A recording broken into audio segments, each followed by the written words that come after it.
There are some recipes I get scared to make again because whilst it turned out perfect the first time, what if that was just a fluke?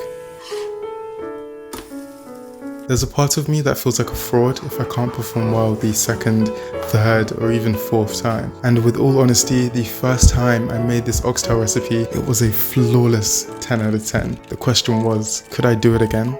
And I avoided making it for the longest time. Whenever I make a bad dish, you can refer back to the last video, but it just seriously affects my mental state. And so I didn't want that to happen. The only way that I saw myself getting through this was just to brute force it and hope that the barrier would eventually break. And so I cooked it and I cooked it and I cooked it.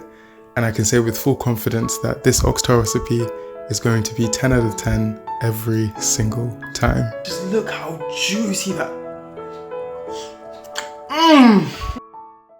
Hi, if you're new here, my name is Timmy. This channel can be summed up in 3 words. I like food. Today we're making braised oxtail with jollof rice. We're going to focus mainly on the oxtail bit today, but we can focus on the jollof rice bit another day.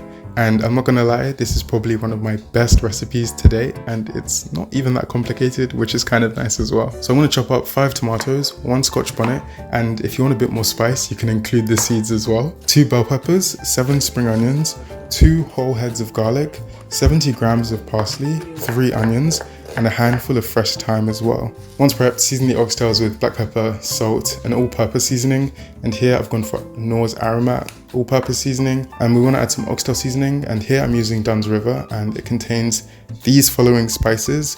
And so if you don't want to buy it, you can kind of just try and get as much of this as possible and put that together and have your own sort of pseudo oxtail seasoning, if that makes sense. And then we want to mix everything together. And so to the bowl, we're going to add some spring onions, some parsley, a good squeeze of ketchup, some garlic and fresh thyme, about a glug of soy sauce, a few drips of Worcestershire sauce. I can never say it. Tomatoes and the scotch bonnet, onions and bell peppers, and just use your hands and try and mix everything together. And as I'm mixing it, I was kind of smelling it because I'm always skeptical if I have enough seasoning in there. So as I was mixing it, I kind of gave it a smell, and it didn't smell.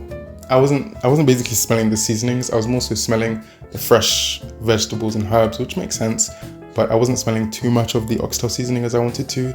So I added a fair bit more again, and the image is on screen. And then I mixed it all in again, smelt it, felt like it needed a tiny bit more oxtail seasoning, a bit of black pepper, and I also added a squeeze of ketchup because as I was mixing it, it just didn't feel as moist as I wanted it to. I mixed it all in, cover it with plastic wrap, and put that in the fridge for about 2 hours. So once the 2 hours have passed, you want to get a big enough pan and set it to high heat.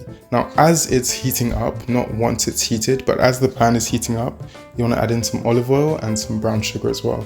Brown sugar primarily for color, not really for the sweetness. And so you want to let that cook for about a minute. And then once the brown sugar has nicely melted, lower the heat to about a medium, and you want to start searing your oxtails until they form a nice goldeny brownish crust on the outside. So all your beautifully browned oxtails are now in one pan, and you want to turn up the heat to high and add your vegetables that we've added earlier, which we reserved from the actual browning process, into the pan and give everything a good mix. Does that make sense? And cook for about 10 minutes. The aim here is to get as much of that natural marinade flavor drawn out of the vegetables in terms of the liquid. So we want as much liquid being drawn out from the vegetables as possible. And you can see here we get kind of a lot once we let it cook for like 10 minutes. We don't want to add too much water because that might dilute the flavor and just mess with things down the line. And so once you've drawn out as much water as possible from the vegetables, we want to add a tiny bit of water, not too much, just in the pan to almost cover the oxtails for the next hours of braising. And then we want to bring everything up to a boil, put on a lid so it's almost covered but not fully, kind of maybe leave it half open, and then lower the heat so that it's at a simmer. For me, it was about 3 to 4-ish hours, but it's not a time thing we're looking for here. It's more so until the oxtail is full off the bone tender, and you can stop the process then. Move it around every now and then, not too much. You might just want to flip it on oxtail here and there. Don't want to do too much movement, but just make sure everything is kind of getting its decent time in that liquid. Another thing is that as you are braising your oxtail, you're going to get a lot of fat release. And so as it's braising, try and get a spoon and just gently like get the oil and the fat on the spoon and kind of dip it into a bowl as you're braising. You don't have to do it to a ridiculous extent. We just want to move as much excess as possible. So do try and decant some of your oil as it's braising as well. So after a few hours and once your oxtails are tender and full of the bone, honestly, it just tastes so good. We want to remove the oxtails from the pan and reduce the sauce. To reduce it, I've just turned up to a high heat and just let everything kind of bubble away and evaporate. But you don't want to reduce it too much that your flavors become concentrated. So make sure you are tasting it as you're going along. If it does end up becoming too concentrated, add a bit of water to kind of dilute it out a bit. But once you do end up with your desired taste of the reduced sauce, you can re-add in the oxtail, give everything a good mix, and now you have, I promise you, 10 out of 10 oxtails. Whoever you feed this to will just love you instantly. It tastes so good, I promise you. And you can see it's not too hands-on-y. Once you've done the prep, you can kind of just set it and forget it type of thing. Honestly, whilst the recipe tasted phenomenal and delicious, I think my biggest takeaway is to face my fears.